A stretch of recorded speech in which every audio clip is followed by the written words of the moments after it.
Bismillahirrahmanirrahim. Assalamu alaikum. Welcome to the third part of this chapter, General Properties of Waves. In this video, we will cover the characteristics of wave, including frequency, wavelength, wave speed, and wave fronts. We will also discuss the concept of simple harmonic motion, which is abbreviated as SHM. So, without any further delay, let's start with the characteristics of waves. देखो characteristics of waves हो या properties of wave हो ये एक ही बात है। कोई बच्चा सवाल बिल्कुल कर सकता है कि सर प्रॉपर्टीज ऑफ वेव तो हम ऊपर कर चुके हैं। देखो वहां पे हमने उन प्रॉपर्टीज को डिस्कस किया था that are different in case of transverse wave and longitudinal wave. जैसे लॉन्गिट्यूडनल वेव के अंदर जो कंप्रेशन रिफ्लेक्शन था, वेयर ट्रांसवर्स वेव के अंदर क्रस्ट और ट्रफ था, फिर एम्पलीट्यूड तो दोनों में ही होता है। तो वो वाली कैरेक्टरिस्टिक्स को या प्रॉपर्टीज को हमने वहां पे डिस्कस किया था। Now what are these characteristics? ये वो कैरेक्टरिस्टिक्स हैं जो जर्नल है, हर वेव के लिए है। ये हर वेव के अंदर पाई जाती है। टाइम पीरियड हो गया, फ्रीक्वेंसी हो गई, इसके अलावा जो वेव लेंथ है ये हम डिस्कस कर चुके हैं। फिर वेव स्पीड है, उसके बाद वेव फ्रंट है। ये कैरेक्टरिस्टिक्स हमें अब डिस्कस करनी है। तो सबसे पहले मूव करते हैं टाइम पीरियड की तरफ। What is time period? Time period is the time taken to complete one full cycle और वाइब्रेशन ऑफ अ वेव और ऑसिलेशन। देखो एक बात पहले सुन लो गौर से कि फिजिक्स के अंदर आपको दो टी देखने को मिलेंगे, दो टाइम सिंबल्स की फॉर्म में। एक कैपिटल टी और एक होता है स्मॉल टी। और कैपिटल टी और स्मॉल टी एक ही टाइम नहीं है। Small T is the time at a specific moment, whereas capital T is the time which is taken by the wave to complete its one cycle. एक cycle complete होने में wave का कितना time लगता है ये कहलाता है time period and it is represented by capital T. Remember, ये बहुत कंफ्यूजन होती है, न्यूमेरिकल्स आते हैं, इसलिए मैं पहले ही ये बात मैंने यहाँ पे क्लियर कर दी। अब time at a specific moment का मतलब क्या है sir? Soon low. Let's suppose ये यहाँ पे वेव ड्रॉ कर रहा हूँ। ये एक वेव है।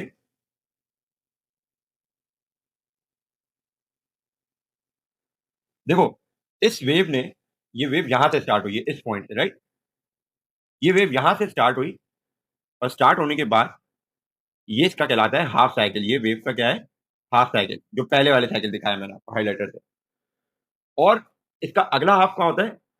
ये नीचे वाला, यानी ये आधा हाफ और ये वाला नीचे वाला आधा हाफ मिलकर बनाता है वन कंप्लीट वेव, यानी one complete cycle of the wave. तो ये कंप्लीट साइकिल बनने में जितना टाइम लगता है उस टाइम को आप क्या कहते हो? टाइम पीरियड कहते हो। That is represented by capital T. तो व्हाट इज स्मॉल टी? अब देखो लेट्स सपोज कि आपसे कोई ऐसा टाइम पूछ लिया वेव के अंदर न्यूमेरिकल पॉइंट ऑफ व्यू से कि आप मुझे इस स्पेसिफिक मोमेंट के ऊपर बताओ कितना टाइम हो चुका था जब ये वेव इतनी प्रोड्यूस हो चुकी है।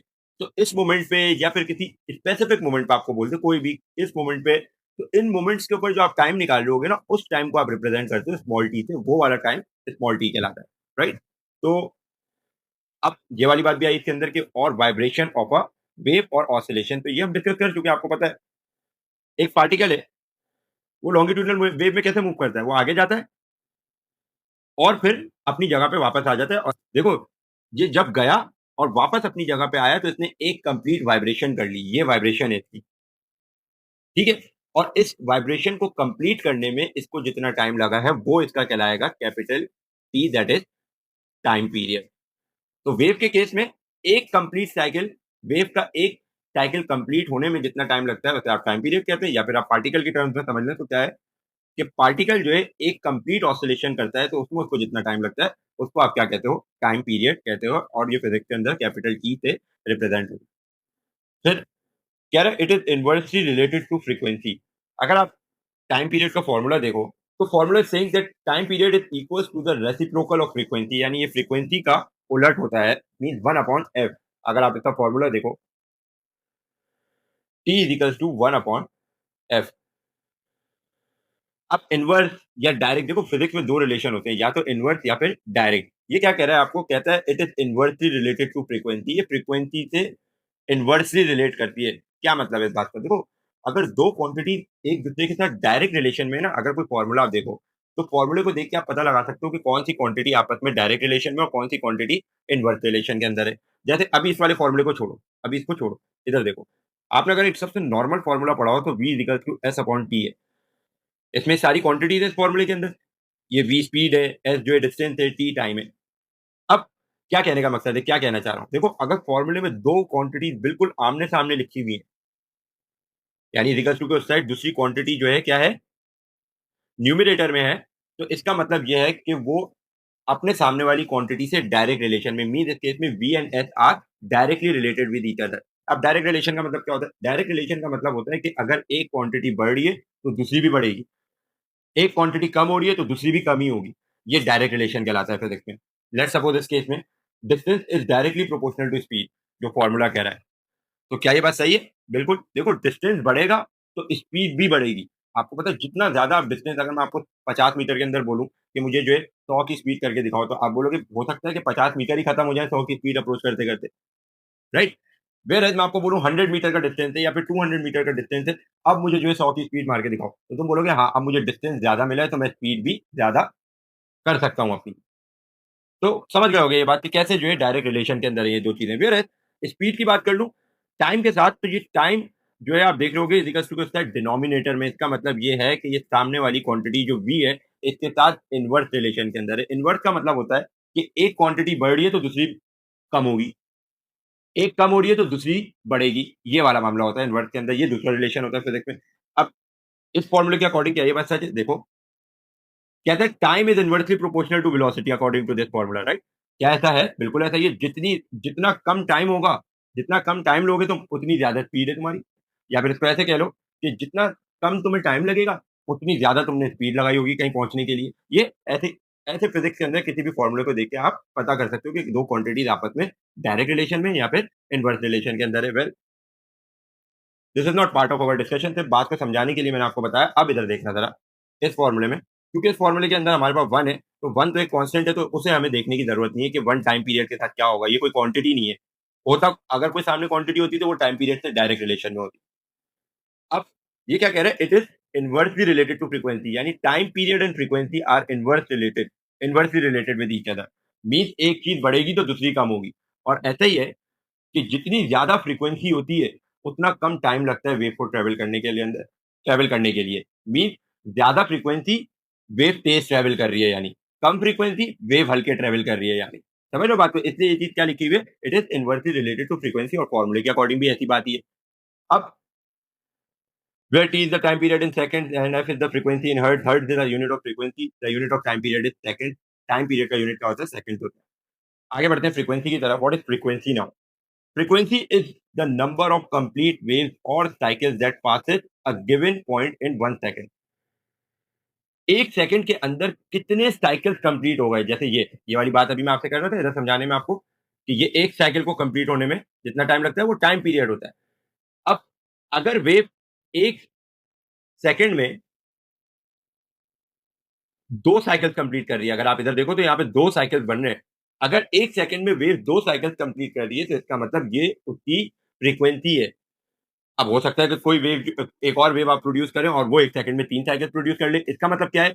कि उस पर्टिकुलर वेव की फ्रीक्वेंसी ज्यादा है, यानी राइट, जो एक सेकंड में 3 साइकिल प्रोड्यूस कर रही है, उस वाली वेव की फ्रीक्वेंसी ज्यादा होगी एज कम्पेयर टू जो एक सेकंड में दो वेव प्रोड्यूस कर रही है। इसको देखने के लिए जरा इधर डायग्राम में भी देखना जरा गौर से। फिर वही बात, frequency is inversely related to time period. अब फ्रीक्वेंसी की बात हो रही है। देखो, इस चीज को ऐसे समझना, टाइम पीरियड का फॉर्मूला तुमने पढ़ा 1/f। अब अगर टाइम पीरियड और फ्रीक्वेंसी आपस में इनवर्सली रिलेटेड है और तुमसे कोई पूछे कि फ्रीक्वेंसी का फॉर्मूला क्या होगा, तो फ्रीक्वेंसी का फॉर्मूला क्या बनेगा? जब टाइम पीरियड और फ्रीक्वेंसी एक दूसरे के इनवर्स रिलेशन के अंदर है, तो इसका मतलब क्या बनेगा? फ्रीक्वेंसी का फॉर्मूला बन जाएगा 1/t बन जाएगा। देख लो, अभी भी दोनों इनवर्स रिलेशन में, और इसकी मैथमेटिक्स अगर जाननी है तो फ्रीक्वेंसी यहाँ पे क्या हो रही है? डिवाइड हो रही है, वहां जाके क्या हो जाएगी? मल्टीप्लाई हो जाएगी। t multiply by F equals to 1 बचेगा। उसके बाद फ्रीक्वेंसी को यहीं रहने दो, 1/t, यहाँ मल्टीप्लाई हो रहा है, वहां जाके क्या हो जाएगा? डिवाइड हो जाएगा। तो फ्रीक्वेंसी का फॉर्मूला क्या बना? 1/t, right? तो फ्रीक्वेंसी और टाइम पीरियड एक दूसरे से इनवर्स रिलेशन में होते हैं, और इन दोनों के फॉर्मूलाज भी क्या होते हैं? इनकी आपस में ही, इन दोनों के फॉर्मूलाज भी एक दूसरे से बहुत रिलेट करते हैं। मीन्स टाइम पीरियड का फॉर्मूला होता है 1/f, तो फ्रीक्वेंसी का फॉर्मूला होता है 1/t, राइट? अब देखो, यहाँ पे लो फ्रीक्वेंसी और हाई फ्रीक्वेंसी सिग्नल दिया हुआ है आपको। ये लो फ्रीक्वेंसी क्यों है? देखना, ये वेव यहां से शुरू हुई है, ये देखो, यहाँ पे कंप्लीट हुआ इसका 1 साइकिल, उसके बाद यहाँ पे कंप्लीट हुआ इसका दूसरा साइकिल। यानी इस वेव ने, अगर हम कंसिडर कर लें कि ये एक सेकंड में बनी है, तो इसने कितने साइकिल बनाए? दो। व्हेयरएज़ अगर इस वेव की हम बात करें दूसरी वाली, तो इस वेव में देखना ये भी मान लो कि 1 सेकंड के अंदर प्रोड्यूस हुई है। तो देखो इसको 1, 2, 3 और 4 उसी टाइम के अंदर ये वेव कितने साइकिल्स कंप्लीट कर रही है? 4 साइकिल्स कंप्लीट कर रही है। जब ये हाई फ्रीक्वेंसी सिग्नल है और ये एक लो फ्रीक्वेंसी सिग्नल है। अब उम्मीद है कि अच्छे से फ्रीक्वेंसी को आप समझ गए होंगे और फ्रीक्वेंसी का रिलेशन वेवलेंथ के साथ भी बहुत है। वेवलेंथ हम डिस्कस कर चुके हैं, लेकिन इस बार मैंने इतना ज़्यादा इसलिए डिस्कस नहीं किया था क्योंकि मुझे यहाँ बात करनी थी। कैसे रिलेटेड है ये एक-दूसरे से देखना। देखो जिस सिग्नल की जिस वेव की फ्रीक्वेंसी लो होगी ना उसकी वेवलेंथ हमेशा ज़्यादा होगी। देखो वेवलेंथ आपको क्या बताती है? जितनी ज़्यादा वेवलेंथ होती है ना, उतनी हल्के वेव ट्रैवल कर रही होती है। देखो wavelength what is wavelength actually wavelength is actually the distance between two consecutive thrust यहां से लेके यहां तक का डिस्टेंस कितना है ये आपकी कहलाती है वेवलेंथ ओके अब अगर आप नीचे वाले केस में देखो तो इस केस के अंदर ये दोनों क्रस्ट और इन दोनों के बीच का डिस्टेंस क्या कहलाएगा वेवलेंथ कहलाएगा तो आप देख रहे होगे कि हाई फ्रीक्वेंसी सिग्नल के अंदर वेवलेंथ खुद ही आप देख रहे होगे कि वेवलेंथ जो है कम है whereas low frequency signal के अंदर वेवलेंथ ज्यादा है क्यों क्योंकि लो फ्रीक्वेंसी सिग्नल हल्के चल रहा है यानी वेवलेंथ अगर किसी वेव की ज्यादा है इसका मतलब यह है कि वो वेव हल्के ट्रेवल कर रही है यानी उसकी फ्रीक्वेंसी कम है यानी उसकी एनर्जी कम है कितनी सारी बातें मैंने आपके सामने डिस्कस कर दी मीन ग्रेटर वेवलेंथ वाली वेव की फ्रीक्वेंसी कम होती है इसका मतलब उसकी एनर्जी भी कम होती है और वो हल्की स्पीड से भी ट्रेवल कर रही होती है ये देख लो ना आपको खुद देख के अंदाजा हो रहा होगा कि ये वेव ऑब्वियसली जो है बहुत हल्के ट्रेवल कर रही है कंपैरेटिवली नीचे वाली वेव के क्यों क्योंकि नीचे वाली वेव का आप देखो वेवलेंथ कितनी कम है क्योंकि ये तेज तेज ट्रेवल कर रही है जल्दी जल्दी वेव बन रही है इसकी वेवलेंथ कम है इसका मतलब इसकी फ्रीक्वेंसी हाई है इसकी स्पीड ज्यादा है उसकी एनर्जी भी ज्यादा है जब ये तेज ट्रेवल कर रही है तो आई होप फ्रीक्वेंसी और टाइम पीरियड का कॉन्सेप्ट अब आप अच्छे से समझ गए होंगे ये चीजें गौर से सुनना क्योंकि न्यूमेरिकल्स के अंदर फिर तंग करती हैं जब आपके पास क्वेश्चन आते हैं ना ज्यादातर बच्चे न्यूमेरिकल्स को पढ़ के अंडरस्टैंड नहीं करते वो इसलिए नहीं अंडरस्टैंड कर रहे होते क्योंकि उन्होंने कॉन्सेप्ट को अच्छे से नहीं लिया हुआ होता चैप्टर के अंदर अगर आपने कॉन्सेप्ट अच्छे से समझे हुए तो फिर क्वेश्चन पढ़ के समझना और उसको सॉल्व करना तो कोई बड़ा मसला है ही नहीं सिर्फ फॉर्मुलाज को ऐड करना होता है फिर उन फॉर्मुलाज में वैल्यूज को पुट करना और आंसर निकालना होता है एक जब आप क्वेश्चन को पढ़ के समझ गए तो फिर और आपने कॉन्सेप्ट लिए हुए तो फिर आपके लिए कोई बड़ा मसला है ही नहीं न्यूमेरिकल सॉल्व करना अब wavelength what is wavelength wavelength आपको पता है वेवलेंथ कहते हैं दो कंसेक्यूटिव ट्रस्ट या फिर दो कंसेक्यूटिव ट्रफ के बीच में डिस्टेंस को और longitudinal nature of the wave में किसको कहते हैं दो कंप्रेशन के बीच में डिस्टेंस या फिर दो रेयरफेक्शन के बीच में डिफरेंस को आप क्या कहते हो वेवलेंथ कहते हो इसमें भी ये लिखा हुआ है wavelength is the distance between two corresponding points on consecutive waves such as thrust or trough to trough in a transverse wave or compression to compression in a longitudinal wave. The SI unit of wavelength is meter. ये एक length है तो इसका unit क्या होगा metre ही होगा फिर wavelength का फॉर्मूला क्या होता है lambda is equals to F upon V that is also drive from the formula of wave speed that is V is equals to F lambda अगर आपको यहाँ से लैम्डा निकालना है तो आप क्या करोगे फ्रीक्वेंसी को v के पास भेजोगे और फ्रीक्वेंसी यहाँ मल्टीप्लाई हो रही है तो v के पास जाके क्या हो जाएगी डिवाइड हो जाएगी तो it will become v upon f is equals to lambda इसको सीधा करके लिख लो तो lambda is equals to v upon f अब what is wave speed is the distance a wave travels per unit time कितना डिस्टेंस वेव ने कितने टाइम में कवर किया है ये इसकी वेव स्पीड होती है वही स्पीड वाला कॉन्सेप्ट है वेव स्पीड हो या स्पीड हो ये एक ही बात होती है वेव की स्पीड के लिए क्या है कि वेव ने कितना डिस्टेंस ट्रेवल किया है पर्टिकुलर टाइम के अंदर ये उसकी स्पीड है and the formula to find wave speed that is v is equals to frequency f multiplied by wavelength that is lambda अगर से आप सिंपल फॉर्म में लिखो तो v is equals to f lambda होता है ये वही फॉर्मूला जो अभी ऊपर डिस्कस किया मैंने आपसे v is equals to f lambda जहां से आप lambda को भी ड्राइव कर सकते हो अगर आपको lambda निकालना है तो where v is the wave speed f is the frequency lambda is the wavelength ये सब आपको पता है और क्योंकि ये एक स्पीड है तो इसका यूनिट भी क्या होगा मीटर पर सेकंड होगा अब मूव करते हैं वेव फ्रंट की तरफ A wavefront is an imaginary line or surface that connects all the points on a wave that are in same phase, meaning they are doing the same thing at the same time, like all thrust or all trough. देखो अगर दो wave travel कर रही है ना इन phase या ये जो फेज वाली बात की है इसमें सेम फेज का मतलब क्या होता है ये बताने के लिए बता रहा हूँ देखो लेट सपोज ये एक वेव है उसके बाद एक वेव ये है देखो अगर ये 2 वेव्स ट्रैवल कर रही है ना, तो ये वेव्स अगर दोनों वेव्स के क्रस्ट और क्रस्ट बिल्कुल आमने-सामने हो, मतलब जैसे इसका क्रस्ट चल रहा है, इसका भी क्रस्ट आए, उसका ट्रफ आए तो इसका भी ट्रफ आए, उसका क्रस्ट आए तो उसका भी क्रस्ट आए, यानी ट्रफ से ट्रफ मैच कर रहा हूँ और क्रस्ट से क्रस्ट मैच कर रहा हूँ। अब देखो, इस केस में ऐसे ट्रफ क्रस्ट से क्रस्ट मैच कर गया, अब इसका मैच नहीं कर रहा, देखो कितना दूर है। उसका क्रस्ट वहाँ है, इसका क्रस्ट यहाँ है। अब इसका ट्रफ जो है यहाँ पे आ रहा है, तो इसका ट्रफ देखो यहाँ पर है। इसका क्रस्ट यहाँ पर है और इसका क्रस्ट जो ये, अब ये दोनों आमने-सामने आ गए। लेकिन इसके अंदर सारे क्रस्ट बिल्कुल क्रस्ट के साथ चल रहे हो और सारे ट्रफ बिल्कुल ट्रफ के साथ चल रहे हो अगर 2 वेव थे। तो ऐसी 2 वेव्स को हम कहते हैं कि these 2 waves are in phase, right? और अगर ऐसा नहीं हो रहा, तो फिर इसका मतलब होता है कि those 2 particular waves are out of phase. जैसे ये 2 वेव्स मैंने बनाई, ये दोनों वेव्स एक-दूसरे से क्या है? फेज से आउट है, क्योंकि इनका क्रस्ट से क्रस्ट और ट्रफ से ट्रफ आपस में नहीं मिल रहा है। सेम फेज वाली बात उम्मीद है समझ गए होगे अब आप। देखना डायरेक्शन ऑफ प्रोपोगेशन। अब देखो ये वाटर वेव की तरह इसको कंसिडर करो। देखो ये वेव बनी हुई है, ये एक वेव बनी हुई है, फिर ये एक वेव बनी हुई है, ऐसे करके बहुत सारी वाटर वेव की तरह बनी हुई है। अब देखो हर वेव का क्रस्ट बिल्कुल साथ-साथ है। क्रस्ट अगर देखो अपर वाला पॉइंट, टॉप पॉइंट जो कहलाता है किसी भी वेव का, ये वाले क्रस्ट देखो बिल्कुल आमने-सामने, ये वाले क्रस्ट देखो बिल्कुल आमने-सामने। अगर कोई वेव बिल्कुल इन फेज चल रही हो, जिनके क्रस्ट क्रस्ट साथ चल रहे हो, ट्रफ ट्रफ साथ चल रहे हो, तो उनके क्रस्ट से क्रस्ट को आप मिला सकते हैं ऐसे करके, जैसे ये मैंने ब्लैक लाइन से मिलाया हुआ है,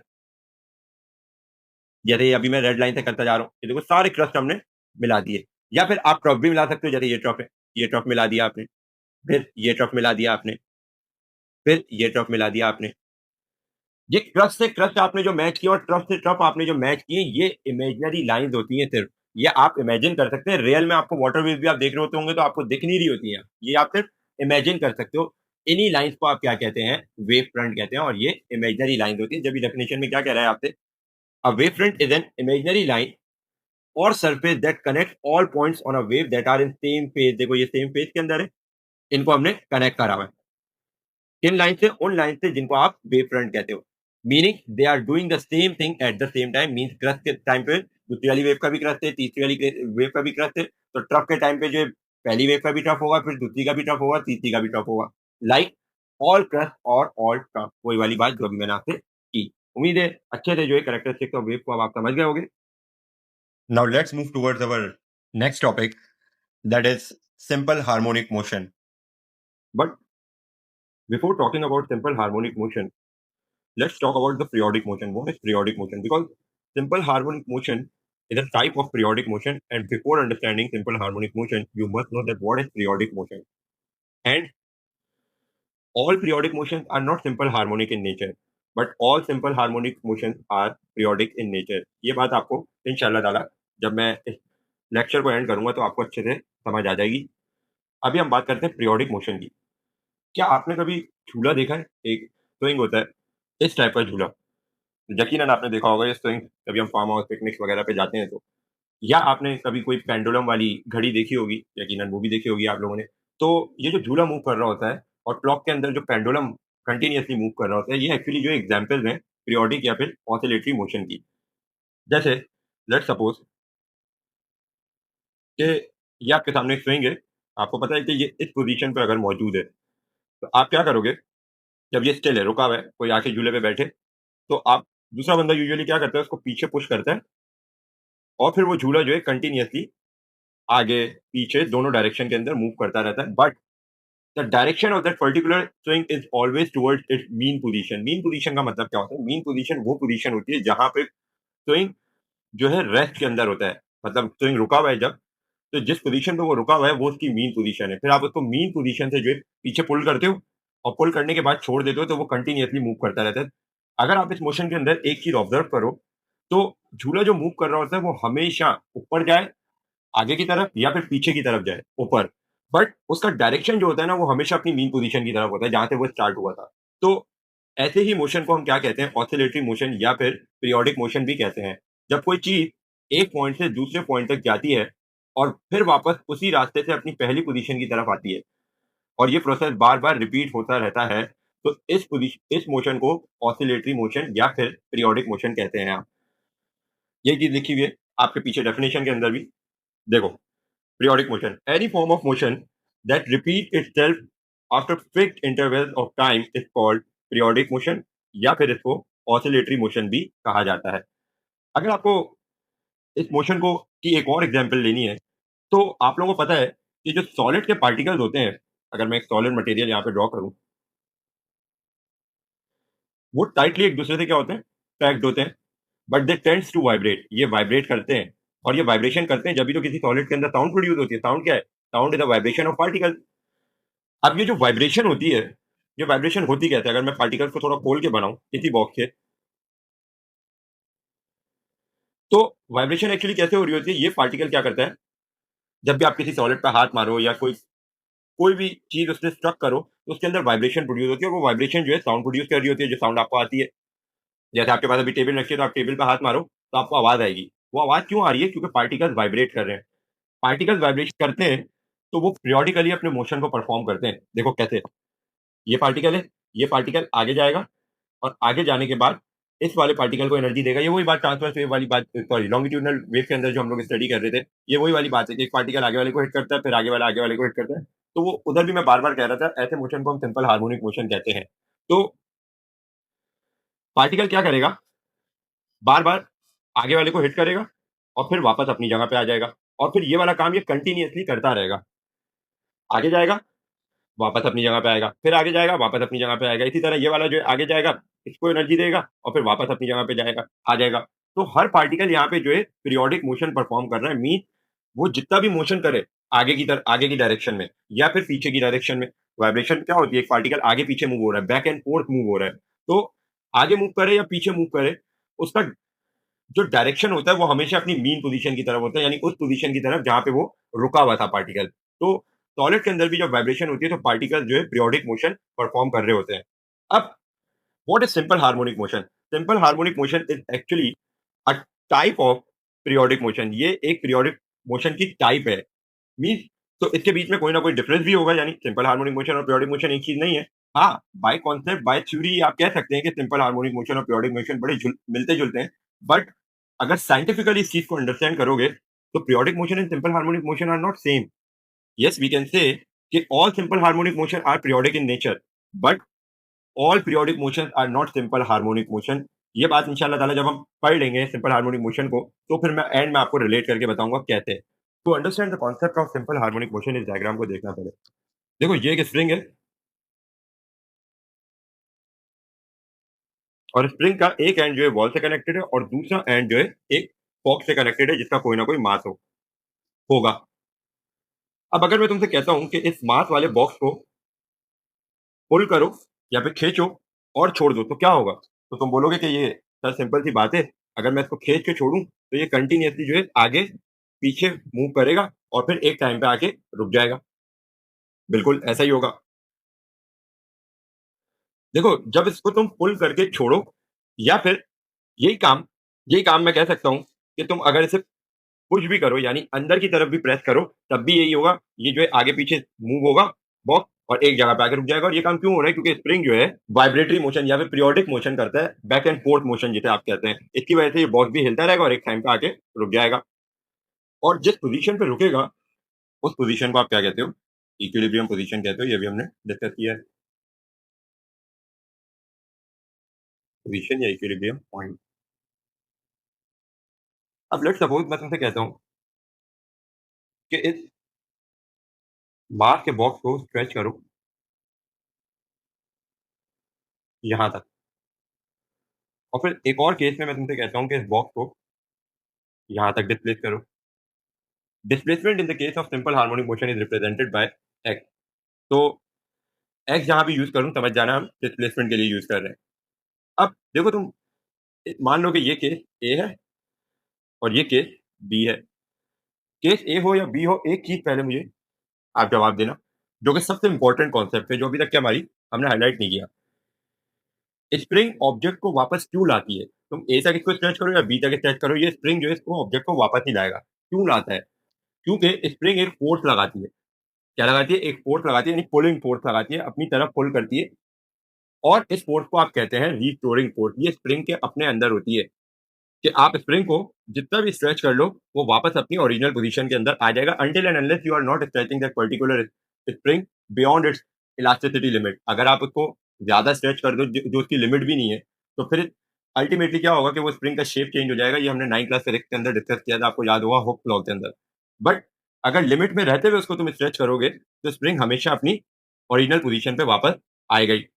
और क्यों आएगा? क्योंकि स्प्रिंग के अंदर अपनी एक फोर्स होती है, जिसे आप क्या कहते हो? रीस्टोरिंग फोर्स कहते हो। क्या कहते हैं? Restoring force. अब लेट्स सपोज कि मैं तुमसे कहता हूं कि इस बॉक्स को जो है, पॉइंट ए वाला केस देखना, इस बॉक्स को जो है डिस्प्लेस करो यहां तक, इस जगह तक। तो जब तुम इसको डिस्प्लेस करोगे, तो ये बॉक्स क्या करेगा? डिस्प्लेस करने के बाद इसको छोड़ोगे, तो ये बॉक्स क्या करेगा? ये वापस जो है अपनी मीन पोजीशन की तरफ मूव करेगा, फिर मीन पोजीशन से आगे जाएगा, और फिर मीन पोजीशन पे आएगा, फिर पीछे आएगा, फिर मीन पोजीशन पे जाएगा, आगे जाएगा, ऐसे करके बैक एंड फोर्थ मोशन करता रहेगा और एक टाइम पे आके रुक जाएगा। बट जिस पॉइंट पे तुम इसे ले जाके रिलीज करोगे, उस पॉइंट से तुम ऑब्जर्व करोगे कि बॉक्स के अंदर जो है एक एक्सेलरेशन प्रोड्यूस हुई है, और ये एक्सेलरेशन किसका रिजल्ट है? रीस्टोरिंग फोर्स का, जो कि स्प्रिंग के अंदर अपनी है। अब let's talk about case B. अब केस बी के अंदर भी तुम इसे यहां तक पुश पुल करते हो, इस पॉइंट तक, और इस पॉइंट तक पुल करने के बाद इसे छोड़ते हो, तो ये वापस पीछे जाएगा, वापस मीन पोजीशन की तरफ जाएगा। और जब मीन पोजीशन की तरफ जा रहा होगा, तो तुम देखोगे कि एक एक्सेलरेशन उसके अंदर प्रोड्यूस हो रही होगी, राइट? यानी जिस स्पीड से तुम उसे लेके आओगे पीछे, उस स्पीड से ये वापस नहीं जाएगा अपनी मीन पोजीशन की तरफ। यानी स्पीड में चेंज आ रहा है। जो तुम जिस फोर्स से उसे पुल कर रहे थे, अब वो फोर्स थोड़ी लग रही है उसके ऊपर, अब दूसरी ज्यादा फोर्स लग रही है, स्प्रिंग की रीस्टोरिंग फोर्स है जो उसको अपनी तरफ खींच रही है, यानी कि स्पीड में चेंज आ गया, तो एक्सेलरेशन तुम्हें जो फील होगी वहां पे। अब मैं अगर तुमसे कहूं कि केस ए और बी की बात करो, इन दोनों को ऑब्जर्व करो और बताओ कि किस केस में एक्सेलरेशन ज्यादा होगी, तो तुम बोलोगे सर केस बी के अंदर एक्सेलरेशन ज्यादा होगी। इसकी वजह यह है कि केस बी के अंदर हमने बॉक्स को जो है ज्यादा दूर तक खींचा है, यानी ज्यादा डिस्प्लेस किया है इसके अंदर, राइट? वेयर एज केस ए के अंदर हमने जो है बॉक्स को कम डिस्प्लेस किया है। तो जब कम डिस्प्लेसमेंट हो रही है, तो कम एक्सेलरेशन प्रोड्यूस होगी, और जब ज्यादा डिस्प्लेस करोगे, तो ज्यादा एक्सेलरेशन प्रोड्यूस होगी। इसका मतलब यह है कि जितनी ज्यादा एक्सेलरेशन, जितनी ज्यादा डिस्प्लेसमेंट, उतनी ज्यादा एक्सेलरेशन। इसका मतलब मैं ये कह सकता हूं कि displacement is directly proportional to the acceleration of that particular box. और इसको मैथमेटिकली कैसे लिख सकते हैं? क्या कह रहा हूं मैं? कि एक्सेलरेशन जो है डायरेक्टली प्रोपोर्शनल है किसके? एक्सेल। अब एक चीज और ऑब्जर्व करना है यहाँ पे, कि जिस डायरेक्शन में तुम इसको डिस्प्लेस कर रहे हो, देखो जिस डायरेक्शन में तुम इसे डिस्प्लेस करोगे, उसके अपोजिट डायरेक्शन में जो है, मैं हाइलाइटर से दिखा देता हूं, जिस डायरेक्शन में तुम इसे डिस्प्लेस कर रहे हो, एक्सेलरेशन हमेशा उसके अपोजिट डायरेक्शन में प्रोड्यूस हो रही है। इसकी वजह से तुम्हें इस फॉर्मूले के अंदर जो है एक्स के साथ माइनस देखने को मिलता है, जो सबसे ज्यादा कंफ्यूजन होती है बच्चों को। देखो जिस डायरेक्शन में तुम ऑब्जेक्ट को या बॉक्स को डिस्प्लेस कर रहे हो, एक्सेलरेशन उसके अपोजिट डायरेक्शन में बन रही है, तो इसका मतलब यह है कि कोई भी एक चीज पॉजिटिव होगी, तो दूसरी वाली नेगेटिव होगी, क्योंकि डायरेक्शन चेंज हो रहा है, और डायरेक्शन चेंज होता है तो साइन चेंज हो जाता है, आपको पता है। जब हम 9th क्लास में न्यूमेरिकल कर रहे होते थे डायनेमिक्स के अंदर, तो वहां पे जो है हम एक फोर्स पढ़ते थे, जो फोर्स रिक्वायर्ड होती थी किसी गाड़ी को स्टॉप करने के लिए, और वो फोर्स नेगेटिव के अंदर आती थी हमेशा। कि अगर एक गाड़ी चलती हुई आ रही है और सामने से एक बंदा उसको स्टॉप करने की कोशिश करेगा, तो गाड़ी जो रुकेगी, वो क्यों रुकेगी? उसकी स्टॉपिंग फोर्स की वजह से, जो कि वो गाड़ी के मोशन के अपोजिट डायरेक्शन में लगा रहा है। तो इस वजह से वो फोर्स जो है नेगेटिव आ रही थी। इसका मतलब ये नहीं कि फोर्स कैन बी नेगेटिव, नहीं, फोर्स कभी नेगेटिव नहीं हो सकती। That particular negative sign is only showing कि फोर्स जो है अपोजिंग नेचर की है। तो यहाँ पे भी यही केस है कि एक्सेलरेशन जो प्रोड्यूस हो रही है, वो डिस्प्लेसमेंट के अपोजिट डायरेक्शन में प्रोड्यूस हो रही है, इसलिए हमें डिस्प्लेसमेंट जो है नेगेटिव साइन के साथ रखना पड़ रहा है। कोई एक क्वांटिटी पॉजिटिव में रख लो, कोई एक नेगेटिव में रख लो, क्योंकि दोनों का डायरेक्शन चेंज है। तो ओवरऑल क्या बात हो गई कि displacement is directly proportional to the acceleration produce in that particular box. जितनी ज्यादा डिस्प्लेसमेंट करोगे, उतनी ज्यादा एक्सेलरेशन प्रोड्यूस होगी। या आपने मैथमेटिकली लिख भी लिया। अब जब भी प्रोपोर्शनलिटी का साइन हटता है, आपको पता है इज इक्वल टू के साथ रिप्लेस हो जाता है वो साइन, और साथ ही साथ एक कांस्टेंट इंट्रोड्यूस होता है, जो कि इस केस में क्या होगा? के। देखना, ए प्रोपोर्शनलिटी का साइन इज इक्वल टू से रिप्लेस हुआ, एक के इंट्रोड्यूस हुआ जो कि कांस्टेंट है, और साथ में माइनस एक्स। तो ये ओवरऑल आपके पास क्या बन जाएगा formula? A will be equal to minus K X. What is K here? ये के क्या है सर? के इज कांस्टेंट, जैसे आप कहते हैं स्प्रिंग कांस्टेंट, आपने पढ़ा भी था चैप्टर नंबर 5 में, जहां पे हमने फोर्सेस डिस्कस किया था क्लास 9 के अंदर। वहां पे हमने एक टर्म पढ़ी थी स्प्रिंग कांस्टेंट, तो ये के भी वही है। spring constant. What is spring constant, sir? It is actually the ability of a spring to get stretched. यानी ये कितना स्ट्रेच हो सकता है, यानी इसकी इलास्टिसिटी लिमिट कितनी है. एबिलिटी टू गेट स्ट्रेच का मतलब क्या है कि कितना ज्यादा स्ट्रेच कर सकता हूँ. अगर तुम इसको बियॉन्ड इसकी एबिलिटी स्ट्रेच करोगे तो इसका शेप चेंज हो जाएगा. ये सब चीजें आप डिस्कस कर चुके हो क्लास 9 के अंदर. तो के क्या है, ये is actually the ability of a spring to get stretch. कितना ज्यादा आप इसे स्ट्रेच कर सकते हो, ये कोई भी स्प्रिंग कांस्टेंट आपको शो करता है. तो देखो अब पढ़ते हैं सिंपल हार्मोनिक मोशन को. Simple harmonic motion is defined as a periodic motion of a point along a straight line such that its acceleration is always towards a fixed point in that line and is proportional to its distance from that point. यानी जितनी ज्यादा displacement करोगे उतना ज्यादा acceleration produce होगा. यही बात ये आपको यहाँ पे बोल रहा है. ये फॉर्मूला हमने पीछे जो डिस्कस किया, देखो कि वो ये a is directly proportional to minus x. Minus का साइन क्यों आ रहा है, ये अब आप उम्मीद है अच्छे से समझ गए होगे. फिर A is equals to minus K X where K is the spring constant. अब सवाल ये उठता है कि सर यू आर सेइंग कि periodic motion and simple harmonic motion are different from each other. बिल्कुल. देखो कैसे डिफरेंट है एक दूसरे से. देखो पीरियोडिक मोशन के अंदर जो है ना, सिर्फ मोशन का रिपीट होना जरूरी है after fix interval of time. सिर्फ मोशन अगर रिपीट हो रहा है तो वो एक पीरियोडिक मोशन है. बट सिंपल हार्मोनिक मोशन के अंदर रिपीट तो हो रहा है, इसमें भी रिपीट हो रहा है. बट रिपीट होने की रीजन क्या है कि सिंपल हार्मोनिक मोशन में आपको restoring force directly proportional to displacement लाजमी दिखेगी.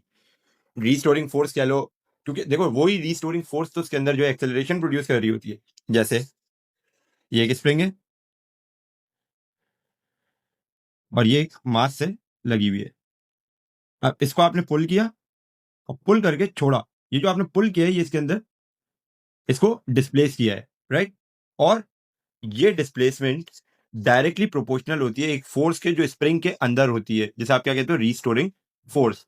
और ये फोर्स रिस्पॉन्सिबल होती है इस बॉक्स को जहां से आप रिलीज करते हो ले जाके उस पॉइंट से एक्सेलरेशन प्रोड्यूस करवाने के. आई होप समझ रहे होगे आप बात को. तो सिंपल हार्मोनिक मोशन के अंदर डिस्प्लेसमेंट का फोर्स के साथ डायरेक्टली प्रोपोर्शनल होना जरूरी है. फोर्स ही तो एक्सेलरेशन प्रोड्यूस कराती है उसके अंदर. ये बात आपको पता है ना, न्यूटन सेकंड लॉ क्या कहता है, फोर्स ही वो चीज है जो एक्सेलरेशन प्रोड्यूस करती है बॉडी के अंदर. तो अगर फोर्स डायरेक्टली प्रोपोर्शनल हो जाए डिस्प्लेसमेंट के तो एक्सेलरेशन भी डायरेक्टली प्रोपोर्शनल ही होगी डिस्प्लेसमेंट के, राइट. अब सिंपल हार्मोनिक मोशन में ये जरूरी है कि आपकी डिस्प्लेसमेंट डायरेक्टली प्रोपोर्शनल हो किसके, रीस्टोरिंग फोर्स के. ये सिंपल हार्मोनिक मोशन होता है. वेयर एज पीरियोडिक मोशन के अंदर ऐसा काम नहीं हो रहा होता. ये जो आपकी स्विंग वाली एग्जांपल मैंने आप लोगों को दिखाई थी कि इसके अंदर जरूरी नहीं है कि आप जितना इसको पीछे लेके जाओगे उतनी ही ज्यादा इसके अंदर एक्सेलरेशन प्रोड्यूस होगी. ये जरूरी नहीं है कि जितना आप पीछे ले जा रहे हो. देखो रीस्टोरिंग फोर्स वाला कॉन्सेप्ट यहाँ भी है. आई नो जितना आप जो झूले को दूर लेके जाओगे उतनी इसके ऊपर ग्रेविटी ज्यादा एक्ट करेगी. बट ये जरूरी नहीं है कि जितना आप डिस्प्लेस करोगे उतनी ही एक्सेलरेशन इसके अंदर प्रोड्यूस होगी. और एक बात और कि सिंपल हार्मोनिक मोशन के अंदर रीस्टोरिंग फोर्स वाला फैक्टर आपको नजर आता है. वेयर जरूरी नहीं कि पीरियोडिक मोशन के अंदर आपको रीस्टोरिंग फोर्स वाला फैक्टर देखने को मिले. जैसे अर्थ का मोशन है वो भी तो एक पीरियोडिक मोशन ही है ना. अगर अर्थ का मोशन देखा है तो वो अगर अर्थ का मोशन देखो आप तो वो सन के इर्द गिर्द क्या कर रहा है, रोटेट कर रहा है. और वो उसका मोशन भी एक पीरियोडिक मोशन है. एक सर्टेन टाइम बाद वो भी रिपीट ही होता रहता है एक ऑर्बिट के अंदर, राइट. तो बट उसके अंदर कोई रीस्टोरिंग फोर्स थोड़ी है. अर्थ के अंदर कोई रीस्टोरिंग फोर्स थोड़ी है जो उसको एक पर्टिकुलर पॉइंट की तरफ जो है डायरेक्ट कर रही हो. बल्कि अर्थ के अंदर अर्थ की रोटेशन की रिस्पॉन्सिबिलिटी तो सन की ग्रेविटी है. सन की ग्रेविटी अर्थ को अपनी तरफ खींचती है जिसकी वजह से अर्थ अपने ऑर्बिट के अंदर घूमता रहता है. तो वो जो उसका मोशन है वो है तो पीरियोडिक, बट अर्थ का मोशन किसी रीस्टोरिंग फोर्स का रिजल्ट नहीं है. तो ये एक पीरियोडिक मोशन तो कह सकते हैं हम इसको, बट सिंपल हार्मोनिक मोशन नहीं कह सकते इसी वजह से. इसीलिए मैंने शुरू में आपको कहा था कि all simple harmonic motion are periodic in nature. सारे सिंपल हार्मोनिक मोशन जो है पीरियोडिक होते हैं इन नेचर क्योंकि वो रिपीट तो करते हैं एक फिक्स पॉइंट के around. Whereas all periodic motions are not simple harmonic in nature. Means periodic motion में जरूरी नहीं है कि आपको फोर्स और acceleration directly proportional to displacement वाला फैक्टर नजर आए. अगर ये नहीं भी हो और मोशन अपने आप को रिपीट कर रहा है एक फिक्स इंटरवल ऑफ टाइम के बाद तो मोशन पीरियोडिक तो हो सकता है बट सिंपल हार्मोनिक नहीं हो सकता इन नेचर वो. फिर इस लेक्चर को हम यहीं तक रखते हैं सिंपल हार्मोनिक मोशन तक. फिर इंशाल्लाह नेक्स्ट वीडियो के अंदर हम लोग जो है इस चैप्टर को वाइंड अप करेंगे जिसमें हम 2 applications of simple harmonic motion पढ़ेंगे. Simple pendulum, ball and bowl system और डैम्प्ड ऑसिलेशंस, और फिर इस चैप्टर को हम फाइनली वाइंड अप करेंगे। तब तक के लिए जो है अपना ख्याल रखिएगा। अल्लाह हाफ़िज़।